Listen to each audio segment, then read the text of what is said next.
Hello everyone. I hope everyone has been able to tune into our very first Sunday School on YouTube. A big welcome to you all. Today we're going to continue with our story on Moses and the crossing of the Red Sea.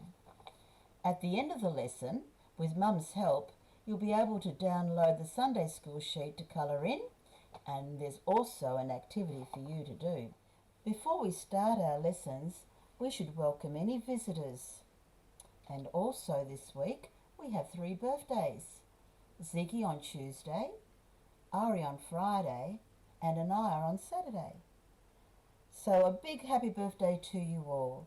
I think it's time now to sing a birthday song. 1, 2, 3. Happy birthday to you.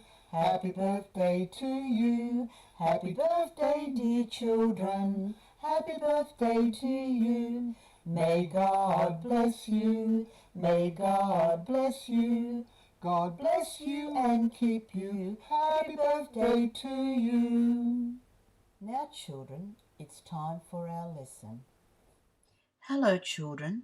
Our lesson today is taken from Exodus 13 and 14, and it deals with Moses and the crossing of the Red Sea.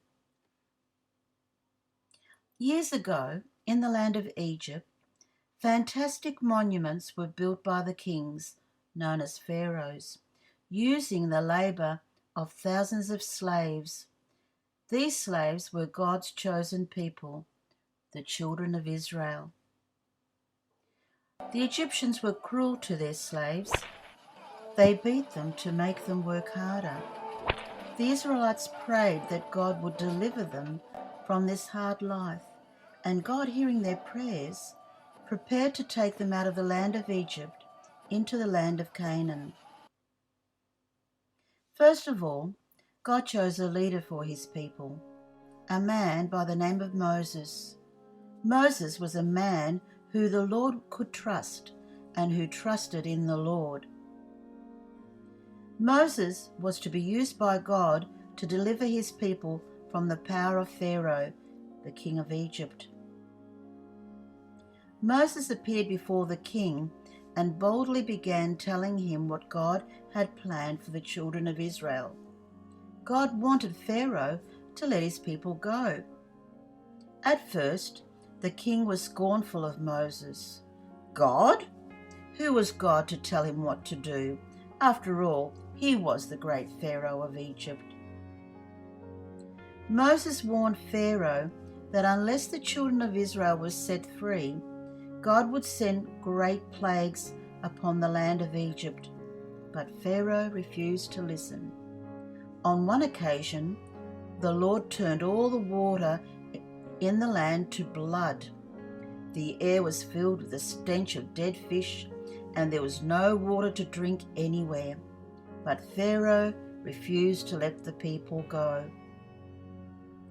Another time, God caused the land of Egypt to be overrun with frogs. Frogs in the street, frogs in the houses, frogs in their beds, frogs everywhere. But Pharaoh's heart was as hard as before. On another occasion, flies were sent by millions to torment the Egyptians, and still the king would not give up. God sent 9 plagues, but still Pharaoh refused to let the people go. Finally, God sent one more plague. It was when the angel of death passed over and killed the firstborn of all Egypt. The king had had enough. He called for Moses and told him to take the children of Israel and get out of Egypt and stay out. That was a happy day for the children of Israel. They were free at last. God had heard their prayers.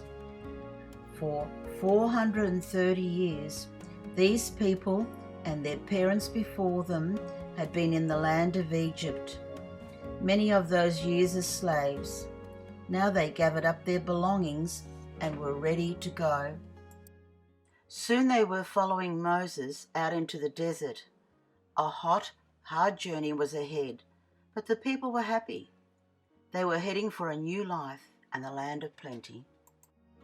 What a sight they were, a whole nation of people, hundreds of thousands of them, with their cattle and all their belongings strung out across the desert.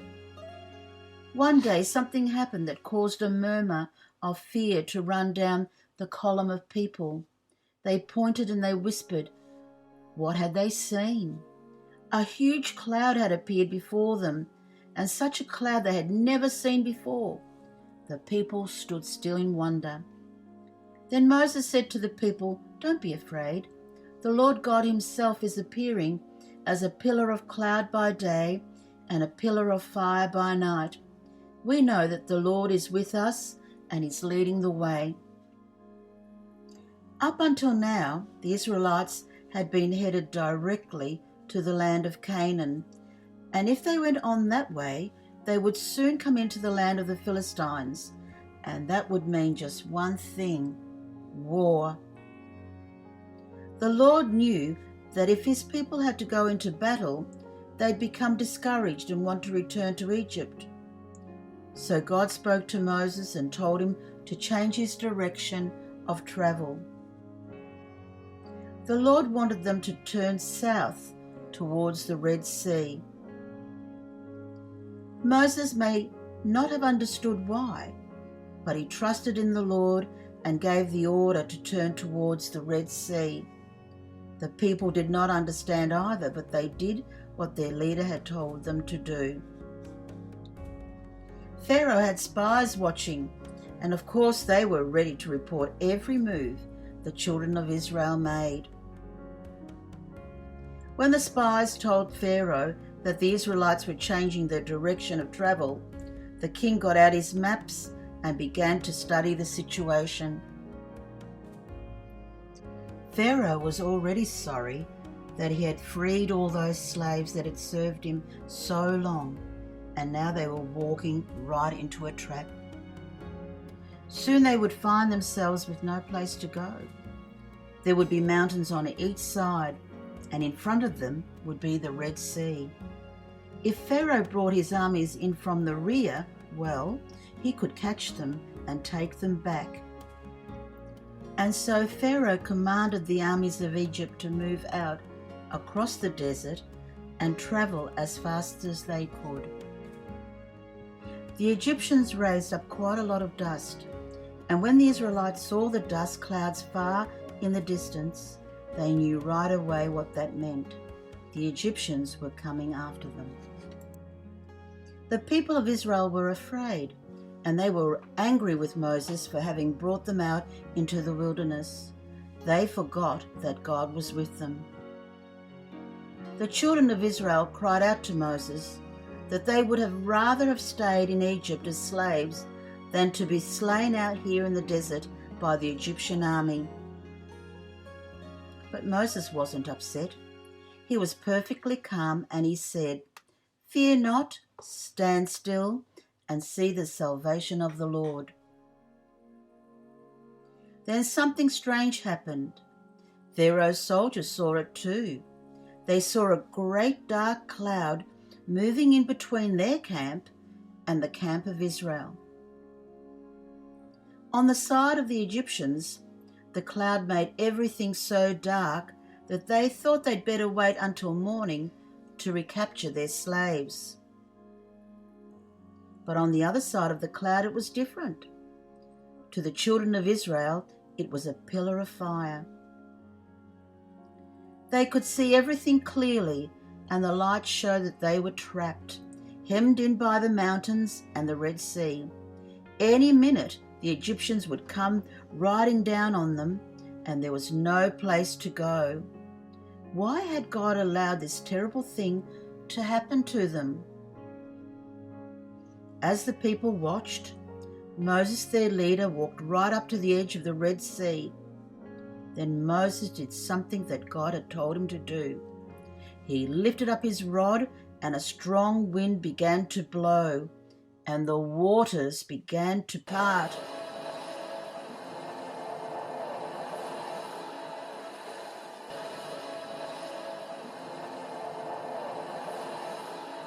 Before long, The wind had cleared a path right through the middle of the sea, and though the children of Israel were frightened, they followed their leader in between those huge walls of water. All night long, the children of Israel marched through the sea on the path that the Lord had made for them. Finally, the last person arrived safely on the other side. Pharaoh was told that somehow the Israelites were getting away. He shouted the orders to catch them at once. In no time at all, the entire Egyptian army was chasing after them, and they followed the Israelites right into the passage prepared in the Red Sea. Just about then, the Lord caused all sorts of things to happen. The wheels came off the chariots. There was confusion and panic in the ranks of the Egyptian armies. Pharaoh's soldiers were terrified. "The Lord is fighting against us," they said. "Let's turn back before it's too late." But it was already too late. God told Moses to stretch out his rod over the sea. And the chariots, the horsemen, and all the host of Pharaoh were covered. Not one of them escaped. So it was that all of the Pharaoh's armies were destroyed in the midst of the Red Sea, because they acted against the will of God. Moses and the people sang a song of praise and gave thanks to God for the miraculous way he had delivered them from their enemies. The story of the Red Sea doesn't belong just to the past. It has a message for today. The Bible tells us that it took the power of God to deliver Israel from slavery, and it takes the power of God today to deliver people from sin.